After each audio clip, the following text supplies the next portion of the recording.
আসসালামু আলাইকুম। সম্মানিত দিনী ভাই বোনেরা, কেমন আছেন? আশা করি সকলে ভালোই আছেন। আল্লাহ সকলকে ভালো রাখুক এবং সুস্থ রাখুক। আমাদের সমাজে মৃত ব্যক্তির সওয়াবের উদ্দেশ্যে মানুষ চল্লিশা করে থাকে, কুলখানি করে থাকে, 4 দিন করে থাকে। তো এই সমস্ত অনুষ্ঠানগুলো মানুষ করে এবং ধনী গরিব সবাইকে দাওয়াত করে এবং খানার আয়োজন করে। তো এইভাবে অনুষ্ঠান করে কোনো নির্ধারিত সময়ে এইভাবে করা, এটা কি বৈধ না এটা অবৈধ? এই ব্যাপারে নবী মুহাম্মদ সাল্লাল্লাহু আলাইহি ওয়াসাল্লাম কোনো কিছু কি ইঙ্গিত করেছেন?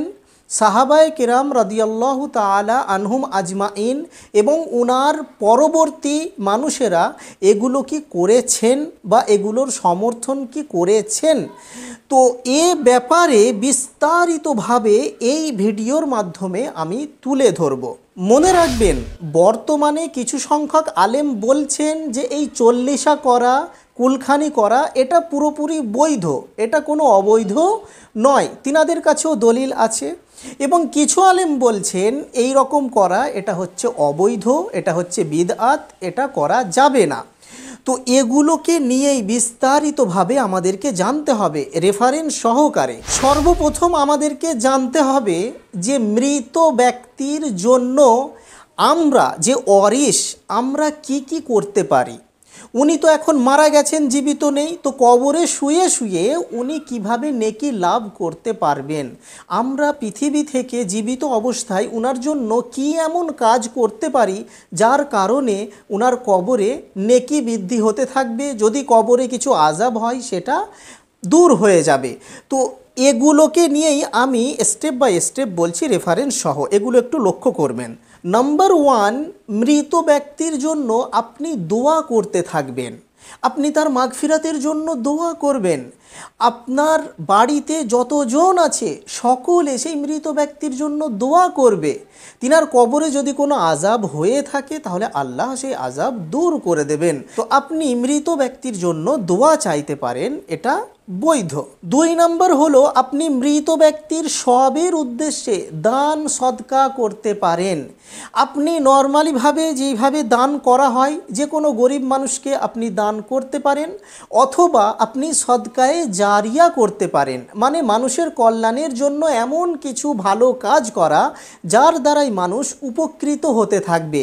যেমন পানির কল করে দিলেন, সেই পানির মাধ্যমে মানুষেরা উপকৃত হতে থাকবে। মসজিদ বানিয়ে দিলেন, সেই মসজিদে যতজন নামাজ পড়বে সেই নামাজের যা সওয়াব হবে সেখান থেকে কিছু ক্রেডিট ওই মৃত ব্যক্তিকে দেওয়া হবে। পাবলিক টয়লেট বানিয়ে দিলেন, যার দ্বারাই মানুষ উপকৃত হতে থাকবে।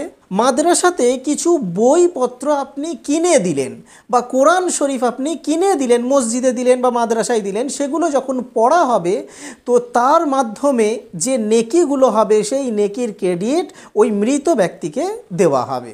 মোট কথা, এমন কিছু কল্যাণের কাজ আপনি করে যাবেন যার দ্বারাই মানুষ উপকৃত হতে থাকবে। তো এই রকমভাবে আপনি দান সদকা করতে পারেন। কোনো গরিব মিসকিন, কোনো ভিক্ষুক, তাদেরকে আপনি খানা খাইয়ে দিলেন। তাদের বাড়িতে বিবাহ হচ্ছে না, তার মেয়ের বিবাহ হচ্ছে না, সে খুব গরিব অসহায়, তার মেয়ের বিবাহর আপনি খরচ দিয়ে দিলেন।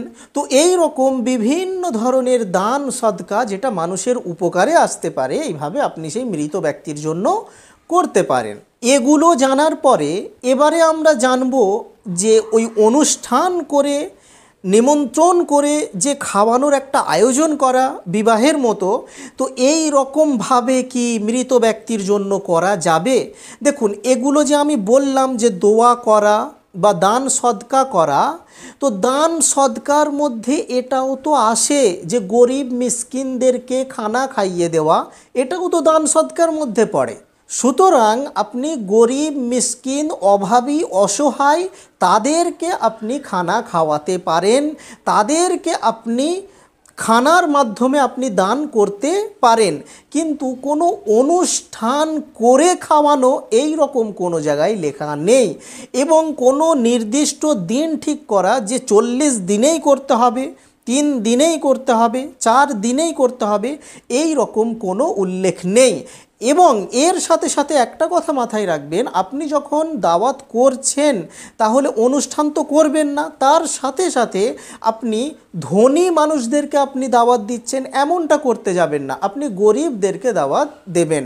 আবার আপনি এমনও করতে পারেন যে বাড়িতে আপনি অনুষ্ঠান করছেন না বা দাওয়াত দিচ্ছেন না, কিন্তু কোনো একটা এতিমখানায় গিয়ে গরিব বা অসহায় ছেলেদেরকে আপনি খাইয়ে দিলেন, টাকা দিয়ে দিলেন, অথবা অন্য কোনো জায়গাতে গিয়ে কোনো গরিব মানুষ বেশি আছে, কোনো ভিক্ষুক আছে, তাদেরকে হোটেল থেকে কিছু খানা কিনে তাদেরকে আপনি বিতরণ করে দিলেন। তো এইভাবে দিলেও এটাও আপনার দান সৎকার অন্তর্ভুক্ত হয়ে যাবে এবং এটা নিষিদ্ধ, এই কথাটাই উল্লেখ আছে ইবনে মাজা শরীফের 1612 নম্বর একটি গ্রহণযোগ্য হাদিসের মধ্যে। অতএব আপনি মৃত ব্যক্তির জন্য অনুষ্ঠান করে, দিন নির্ধারিত করে, দাওয়াত করে, সকলকে একসঙ্গে করে এইভাবে আপনি খাওয়াতে পারবেন না।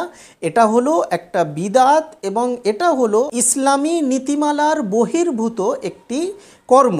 সর্বশেষে মনে রাখবেন, আপনারা ইসলামকে সহজ করার চেষ্টা করুন। ইসলাম কোনোদিন কঠিন নয়। আপনি এইভাবে যদি সমাজে যদি এইভাবে প্রচলন যদি হয়ে যায় যে 40 দিনের মাথায় করতে হবে, তাহলে মানুষের মধ্যে একটা প্রেশার পড়ে। যারা মধ্যবিত্ত মানুষ, যারা গরিব মানুষ, তো তাদের মধ্যে একটা প্রেশার আসবে যে আমাকে করতেই হবে, আমার বাবা মারা গেছে, তার জন্য আমাকে 40 দিনে একটা অনুষ্ঠান করতে হবে বিবাহের মতো, আমাকে কিছু টাকা ব্যয় করে তাদের সকলকে আমাকে দাওয়াত করতে হবে। তো এই রকমভাবে কোনো নিয়ম নেই, এগুলোকে সমাজ থেকে দূর করে দেন।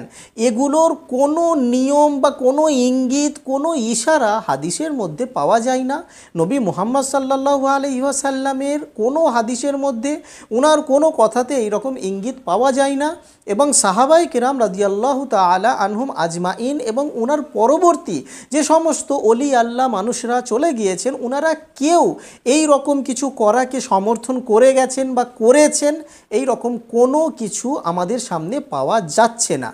আশা রাখছি এই ছোট্ট মতো ভিডিও যদি আপনাদের খুব উপকারে আসে, তাহলে এই ভিডিওটি আপনারা শেয়ার করে অন্যজনদের জানিয়ে দেবেন এবং আমার জন্য আপনারা দোয়া করবেন এবং সকলের জন্য দোয়া করবেন এবং নিজের জন্য দোয়া করবেন। আসসালামু আলাইকুম ওয়া রাহমাতুল্লাহি ওয়া বারাকাতুহু।